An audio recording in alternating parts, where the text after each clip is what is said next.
জানো তো আমার অনেক দিন থেকে পান্তা ভাত খেতে ইচ্ছা করছে। অনেক দিন থেকে পান্তা ভাত খাই না। তাই মাকে বলেছিলাম যে আগের দিন রাত্রে যখন তুমি ভাত রান্না করবে তখন তুমি বেশি করে ভাত রান্না করে রাখবে আর ডাল ভিজিয়ে রাখবে।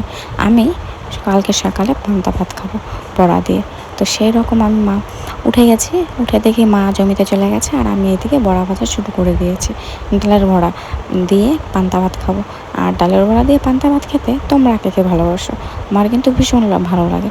ডালের বড়া দিয়ে বলো, তারপর আলু সেদ্ধ, পাঁপড় ভাজা, পেঁয়াজ, মানে যে কোনো কিছুর বড়া খুব ভালো লাগে। মাছ ভাজা দিয়ে খুব একটা ভালো লাগে না। তো সেই জন্য আমি এদিকে দেখো ভেজে নিয়েছি লাল লাল করে, আর একটু বড় বড় করে ভেজে নিয়েছি। তার কারণ বাবা প্রচণ্ড রকমভাবে খিদে পেয়ে গেছে। তার কারণ আমি বামনগোলা গিয়েছিলাম রিং লাইট আনতে। আর এই দিকে দেখো আমার ভাজা হয়ে গেছে, আর কিছুটা আমি একটু লাল লাল করে ভেজেছি আর কিছুটা একটু হালকা ভেজেছি। তার কারণ আমি যেটা বেশি লাল লাল করে ভাজেছি সেটা আমি খাবো। আর এদিকে দেখো বলতে বলতে ভাত খেতে বসে পড়েছি আমি আর বাবা। আর এদিকে আছে পাঁপড় ভাজা, পেঁয়াজ, শুকনো লঙ্কা, কাঁচা লঙ্কা আর ডালের বড়া। তো দেখো আমরা তো বেশ মজা করে খাচ্ছি। তোমরা কে কে ভালো খাও সেটা কিন্তু অবশ্যই জানাবে।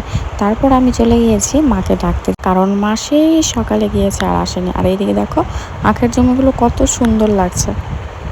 সে সকালবেলা গিয়েছে আর 10টা বেজে গেছে, আর বাবার খেতে তো লেট হয়।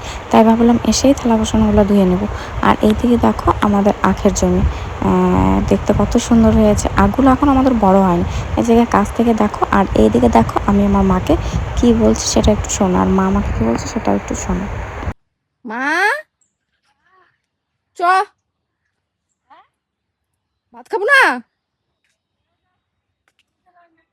আ শুনলে তোমরা? আর এটা হচ্ছে আমাদের ধানের জমি, সবে তো ছোট ছোট।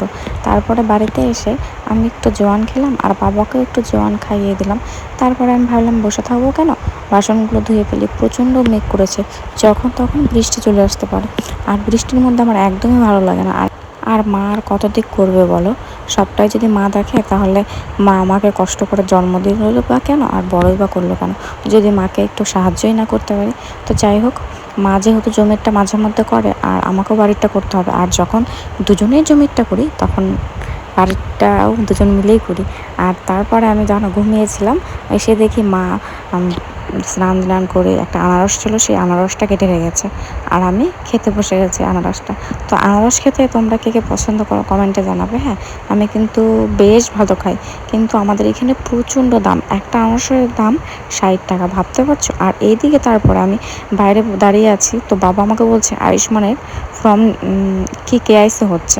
তো বাবা বললো একটু দেখায়। তা আমি ভাবলাম হ্যাঁ যাবো, কিন্তু কি করবো বুঝতে পারছি না। তারপর ভাবলাম গিয়েই দেখি। তারপরে এদিকে আমি হাঁটতে হাঁটতে যাচ্ছি, আর এইদিকে দেখো আমাদের রাস্তাটা কত সুন্দর লাগছে। আর বৃষ্টি হয়েছে তো কিছুক্ষণ আগে, বললাম না বৃষ্টি হবে, আর সত্যি সত্যি বৃষ্টি হয়েছে। আর এদিকে দেখো বলতে বলতে আমি চলে এসেছিলাম। তারপরে গিয়ে দেখছি প্রচণ্ড পরিমাণে ভিড়। আর এক একটা কম্পিউটার নাকি 50টার বেশি হবে না। যখন আমি গিয়েছি তখন হয়নি। তারপরে বাবার একটু সমস্যা ছিল, নাম ভুলছিল বলে হয়নি। বলছে তোর বাবারটা হবে না, ঠিক করতে হবে তারপরে। আর এদিকে দেখো ভিড়টা কেমন। তারপরে আমি মন খারাপ করে বললাম ঠিক আছে তাহলে আমি যাই, আমি আবার পরে আসবো। আর সেই মন খারাপ নিয়ে আমি বাড়ি ফিরে যাচ্ছি। আর বাড়ি ফিরে আমি, যেহেতু আমরা সকালবেলা পান্তা ভাত খেয়েছি, বাড়ি ফিরে আমি মাকে ভাত রান্না করে দিচ্ছি। আর এই পটলগুলো কেটে মশলা বেটে দেবো, তারপরে মা তরকারিটা রান্না করবে। আর তারপরে আজকে তরকারিটা সত্যি এতটা টেস্টি হয়েছিল, পটলের তরকারিটা, মানে পটল ভাপার। তারপরে তো রান্না হয়ে গেল। আর এদিকে আমি পেঁয়াজ নিয়ে আর কাঁচা লঙ্কা নিয়ে আর পটলের তরকারি নিয়ে, আর সঙ্গে একটা ছিল লেবু, খেতে বসে পড়েছি। তো পটল তোমরা কে কে পছন্দ করো অবশ্যই জানাবে। হ্যাঁ, পটলটা আমি খুব একটা পছন্দ করি না, কিন্তু এভাবে রান্না করলে ভীষণভাবে পছন্দ করি। আর ভাজাটা যদি 4 ফাল্টি করে ভাজা করে তাহলে আর বেশি ভালো লাগে। তো যাই হোক, আর ভিডিওটা টানছি না, তোমরা লাইক কমেন্ট শেয়ার ফলো করে দিও। Tata, bye bye.